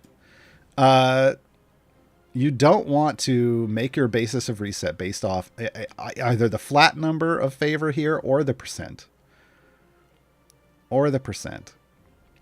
What you want to base it on is, have you reached your wall? Like, have you reached that point where you're no longer able to kill and progress? Have you adjusted your formation and tried to see, are you using the best possible formation? to push with at this point, which is best done at your wall to make adjustments. If you've done those things and you are at your wall, you farm for no more than an hour to get some gold, 30 minutes to an hour to get some gold, then reset. Whatever your bonus is at that point, whatever the flat amount or the percentages was, great. But that's how you tell if you have gone far enough and have done what you need and are playing efficiently. You don't want to be at your wall longer than an hour, but it's more about like, have you stopped progressing? Have you fiddled with your formation and you still haven't progressed? Then you're done and it's time to reset. Now, when you do that, if you reset and you're less than 100% for your gold find, I mean, that means you're reaching kind of the end of how far you're going to be able to push with your current power set, which could be affected by, maybe open up some more chests, get some more gear. If you're in a regular campaign, buy more blessings, like that kind of stuff, if you can't afford them. Or maybe it's time to move on to a new campaign. So yeah, there's a lot of factors in play, but the main part is, have you gone as far as you can go? Basically, Lucy, why can't the game be played in full screen, any bigger size? That's not really a question for me. I'm not a developer. I'm going to go ahead and say probably what they're going to say, and that's because that whatever options the game has for this is based off of whatever Unity allows them to kick out. I know there have been questions. I know the devs have been asked numerously over the years about a borderless window. For whatever reason, it doesn't seem to be something they've been able to trigger. Yeah. And most people play this game in a smaller window than what their screen is, if you're playing it on PC, to be honest, and it sounds like you are. But yeah, I've never tried to play this game in full screen ever. I've been playing 4.5 years. I run it on a small thing. I move it around to a different monitor and I just go with it. But that's a good question for Dev Insights. If you want the real answer, go to Dev Insights on Thursdays. It's a stream on this channel, or hit up if there's a Reddit Q&A, and get an actual answer from the developers. Count Zero interrupted. When leveling your champs, do you level one at a time or a higher number, or do you only level when max is available? Ooh. So when do you level your champs? You don't generally do what I'm doing here, which is just blindly level them with familiars. Just to be honest. This is something you do when you have more favor than you need and you're not going to have to worry about leveling. What you want to look at when you're choosing which champion to level is if you come into the champ UI here and you click this show upcoming, the magnifying glass, it will show you the abilities that are coming up soon with leveling. And when you want to make a decision about who you're going to level up with the gold you've earned, you want to look at these next ability upgrades. So like the first one I would get with Tyrell is increase the damage of all champions by 200%. Well, that's a fantastic one to choose because I'm buffing my whole party. So this upgrade would get me progress. Whereas if I was choosing, like, say, if I was down here and I was already level 45 with Avron, the next one would be increase Avron's damage. Well, that doesn't help my party out right now because Avron wouldn't be the DPS. He's a support. So I might hold back on leveling up Avron for a bit until he has, like, if I do this, I would level up. I would hold back on putting gold into Avron until I could jump him all the way up to level 90 and get something that's going to help my entire group out. Now, the exception is if I look at my DPS, I'm just going to arbitrarily... Freely's not my DPS, but let's say Freely was my DPS. Yeah, things that affect his buffs are going to be great. But then, because if he was my DPS, the self-damage would be something I would want. Right? These are how you make decisions. You look at what's coming up for each champion, and is that going to help? Is it going to help you to spend your gold there?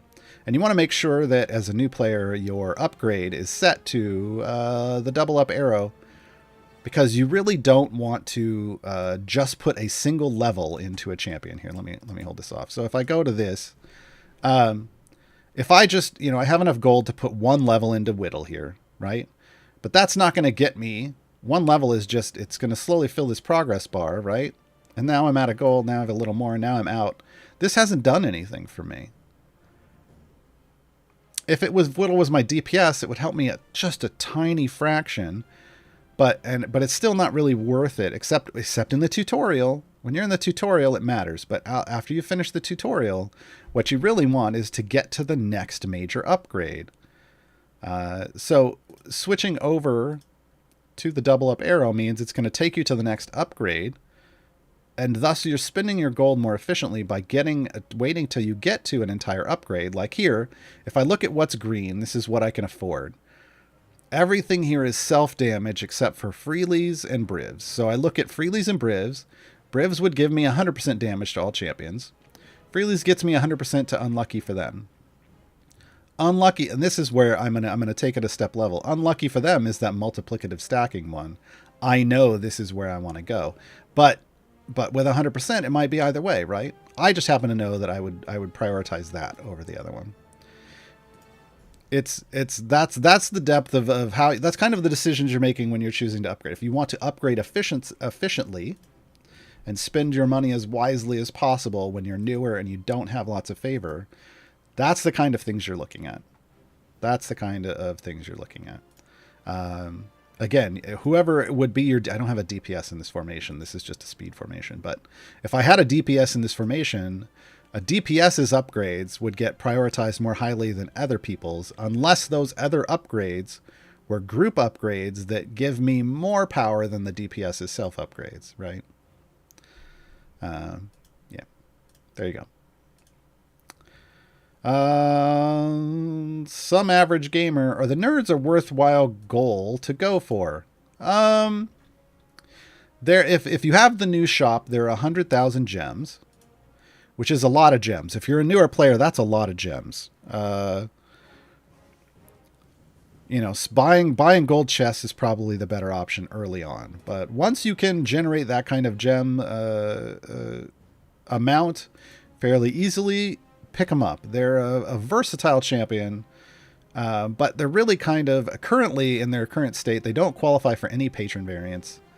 That may change in the future, but they qualify for. But they try to be just about everything. They're good in Artemis formations, so Artemis and Trary, because they have lots of positional formation abilities. But outside of that, right now, they're just a kind of a fun champion. They're just kind of a fun champion. Crippletron94, I want to say thanks. Your guides have helped me recently complete Split the Party 2. Nice. I'm close to unlocking Alcoria. How do I gear her up, though? Silver and gold chest? Yeah. So all evergreen champions, which is what Alcoria is, get their gear from regular silver and gold chests, as well as Electrums. Every champion in the game gets their gear from Electrums. But Alcoria is an evergreen, so regular silver and gold chests are going to do that. Is her gear in any patron chest? Yeah, any patron she qualifies for will also have that. But you don't want to get her gear. You don't want to get core and evergreen gear out of patron chests. Patron currency is a lot harder to come by than gems. So please, for the love of my sanity, just spend your gems on gold chests and get your core and evergreen gear out of those, not out of patron chests. Incurus, do you have a speed build for the mode run to get to 50 and reset super fast you can share? No. Here's the thing about Modron cores. My build isn't necessarily going to be your build, because my build is based off the pipes that I got out of chests. And the pipes that you get out of chests are random. So my build is kind of unique to me. Could somebody copy it? Yes, but only if they have all the exact same pipes that I have, which isn't necessarily going to be the case. Isn't necessarily going to be the case. So what you're shooting for is just to make sure that you, if you're, I mean, there's a lot of weird things. I mean, to get to 50, if you had a fully epic mode run at the speed core, you probably wouldn't be resetting at 50. I mean, well, you would for the event. But yeah, that's not really a thing that I can I mean, I could show you my speed core, but I have it tuned down. It isn't even fully loaded right now for Briv gem farming reasons. Yeah. If you want help with piping out your Modron core, your best bet is to go to the Discord. There is a channel specifically just for that. And people will link to you web-based tools that you can use you can show them your pipes, giggity, and they will give you a layout you can build with what you have available. HBCSC, we're coming back to DM's questions. Does a special guest on Dungeon Master trigger for champions that are on trial, or on jury duty, as I like to call it? So they're in the trials. Currently, it feels like there's a bug where it can pop whoever you've sent away on jury duty, but you can't bring them in because they're on jury duty. So it's competing restrictions. The Dungeon Master says, no, you can qualify, but they're like, I'm on lockdown. They won't let me leave. So that's probably going to get addressed, hopefully, in the near future if it hasn't already. But no, it can't. So no, you can't get back somebody that you sent to trials on Mount Tiamat. Meat and eggs. I'm pretty new, less than 2 days. Welcome. I've noticed some champions are referred to as event champions. Yes. Do these go away or become unusable after the event ends? No. You keep them forever. Once you unlock a champion, you get them forever. That's why I have, if you'll notice, I have all these champions. I can use them all forever and ever because I've unlocked them. So I have all 100 currently. What happens is after the event ends, you can no longer unlock them if you didn't already. You would have to wait or unlock them in time gates. So events are your opportunity to unlock event champions right then. And it's the kind of the easiest way to get gear for them. So during an event, this is why you want to prioritize the event. You want to unlock the 3 champions. That's your first priority, just so you have them all. And then you want to try to earn as much gear as possible while the event's active. Kegel Stubsen, is there a way to hide completed achievements so it's easier to find stuff you need done? On the event tab, no. This is it. Like, I know I can look through. I've completed all of these. The only one I haven't completed is Dungeon Master Says. This is just what you have to deal with. For the rest of them, though, like there's an all list, there's an earned list, but then you can just go to in progress, and it will show you, like right now. Holy cow. Okay. I didn't realize I was down to these 5 entries. Technically, I'm 8 away from my cap, so there's a couple of these that, there's one Dungeon Master would make 6, and there's 2 of these that have another stage, or maybe one that has 2 stages beyond this. So yeah, the in progress is anything except for events. Events is its own specific tab, and you do have to scroll through the most recent event to see what you have or haven't done in that event. Which is probably going to get problematic when we get to like event year 7, 8, 9, and 10. But until then, that's kind of just how it works. Klord68, what are nerds good for? Eating. Oh, besides eating. That was the follow-up on the next sentence. I've never used them after unlocking them. Artemis formations are your best bet. I mean, technically they could be used in Archon formation, but Artemis and Archon like positional formation abilities. And nerds have multiple positional formation abilities that span multiple columns, so they're a big deal for those 2 champions. Can you please show the nerds champion? Oh yeah, sure. There's nerds. Here, I'll swap them in. I will swap them in. Nerds are adorable, folks. As you can see, they're in a little mind cart. The specialization, you choose which one. There's a nice Star Wars reference. You choose which one's going to be in front of the cart. Now, there's 6 potential nerds. There's only ever 3 at one time. As you'll note, I chose the orange one. The orange one is in the cart.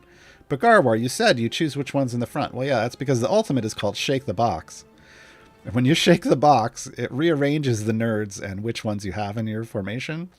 And once you choose your specialization, it guarantees that one's going to always be in front. So if I shake the box here, but Boom. Oh, well, they're there. Okay. There you go. So now I shook the box. Now Orange is in front, and he's joined by 2 friends. And now every time I shake the box, it'll change the other 2 that's in there. There is kind of a meta of what you want the other 2 to be.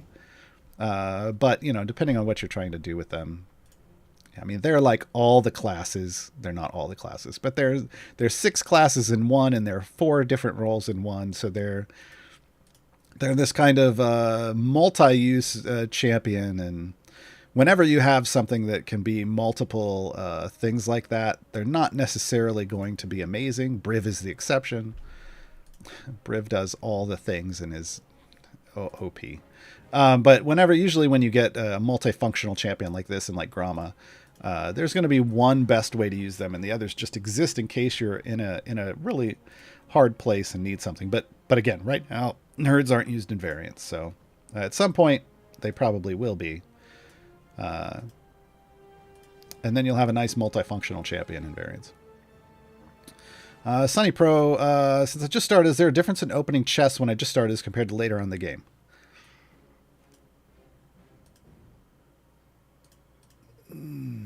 So the part of me that wants to answer a new player here is the answer would be no. Just open the chest. They all drop the same stuff regardless of when you open them. But technically, yes, there is kind of a difference. Like you're in the sense that when you're a new player, it's far more valuable to open your chests right away. The gear is the gain of gear and the item levels from it is far more impactful when you're a new player. So when you get gear, when you get chests, open them. For me as a veteran, I can sit on tons of chests and not really care. I mean, Dungeon Master's new, so I'll open his, but I can sit on chests and it's not a big deal because I don't necessarily need the duplicate item levels. But as a new player, you want to when you get chests, you want to open them. And when you get gems, you want to buy chests and open them. Last few questions. Jordan, you don't have to grab anymore. We're done for the day. Count Zero interrupted. Does manually clicking matter at all? Seems like once you have familiars, there's no need to click. Yeah, because this isn't a clicker game. I know it's called Idle Champions of the Forgotten Realms, but this is a formation strategy management game. It's kind of a puzzle. You're solving puzzles by building formations. And it has some idle clicker features, but it's not built around clicking to progress. You're supposed to build a formation and let your formation push. Is there an exception? The one true rule to this game is that there is an exception to every rule. There is an exception to every rule in this game. Clicking is usually something you do at the start of a run, but not something you do at the end. The exception is when you get a lot of favor, you can click at the end of a run too, but not in the middle.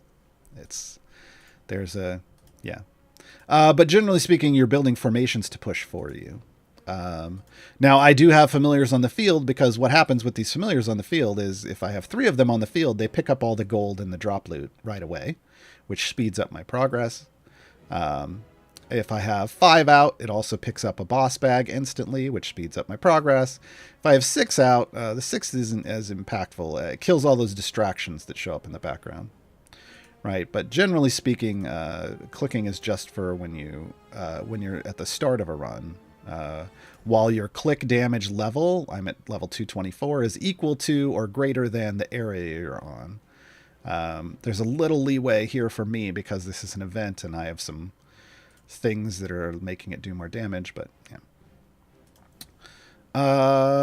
Is there a point in going back to old stages? Not usually. Not usually. Again, exception to every rule. Is there a way to get Drake on 1972? Is there a way to get Briv to not jump over the boss levels for gem farming? No, and there's no reason for you to do that because when Briv jumps over a boss, you get everything out of the bag and the gems are in the bag. So you don't have to. In fact, the number one strategy for using Briv for gem farming is to jump every boss. So yeah, not a thing. Notice 66, best place to farm gems, Mad Wizard. If you're to the point where you have lots of speed champions and you've completed all the basic adventures, and all the basic variants, and you have nowhere else to actually get gems by playing, you farm Mad Wizard. But if you're newer, just play the game. You get tons of gems. Final question, Honda Hero 21. I will figure out mine, but what are your new Ashara team bonds? I don't have any. I don't have any different champions. I didn't have to change my champions up. That was the interesting thing for me with Ashara is I was already doing potpourri with short folk. So what I just switched to is potpourri and half and half. Half and half is, oh my gosh. They actually made Ashara easier to get her second bond because they blended the two, what I considered meta secondary bonds, which is half-bloods and short folk, and they moved the halflings to qualify into half-bloods.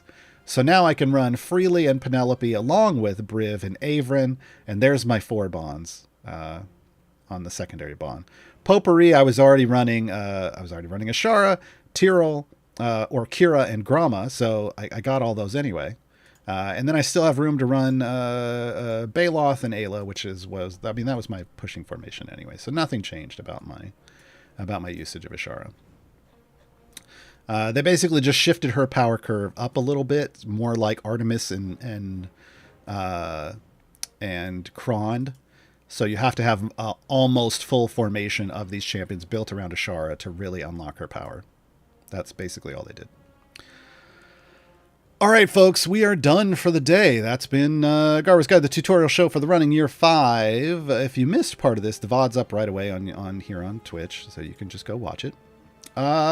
This is the end of the streaming week for C&E Games. You can join everybody back on Monday. There will be Monday afternoon, I believe, weekly patronage starts off things nowadays. That's with Lauren. She will help you out. But do know that I stream on my own channel as well.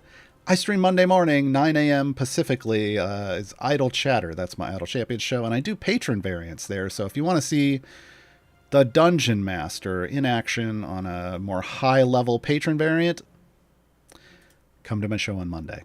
Come to my show on Monday, because you know that's what I'm going to do right away. I am so happy to finally get to attempt some of these high-end patron variants that I just didn't have enough champions for, because there were so many restrictions. Now I get Dungeon Master and a friend, so we're gonna try to complete some things on Monday. I'm also streaming later today. I would be remiss to not mention. In a few hours, again over my channel, we'll be playing some games for a while. You can join me and hang out later today too. We're gonna go out on another song. Oh, I moved that around. Oops. It wanted to jump me straight there. We're going to go out, I believe, with 3 Cheers, which is the Dungeon Master song. So enjoy the rest of your weekend, folks. Bye.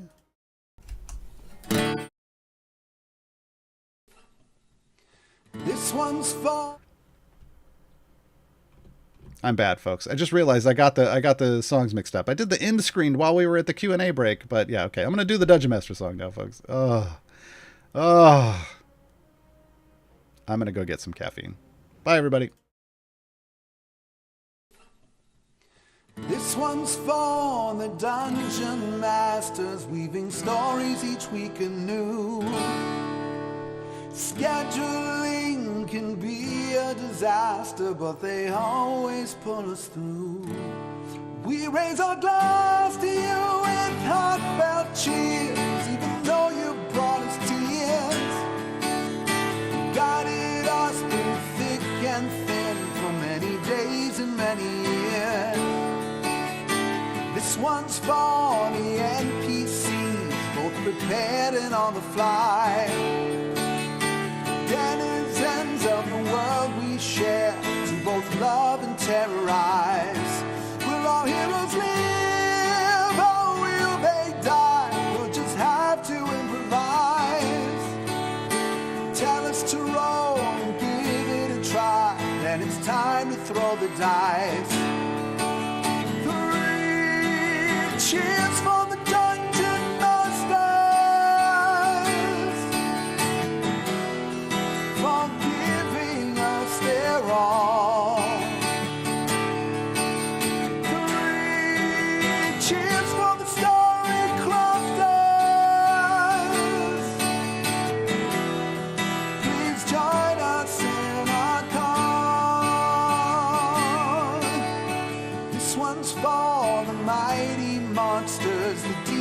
and the gods. Fireballs and lightning bolts cast from staves, wands and rods. You're the master of the rules, the champions of war. We raise our dice to you, 'cause you leave us wanting more.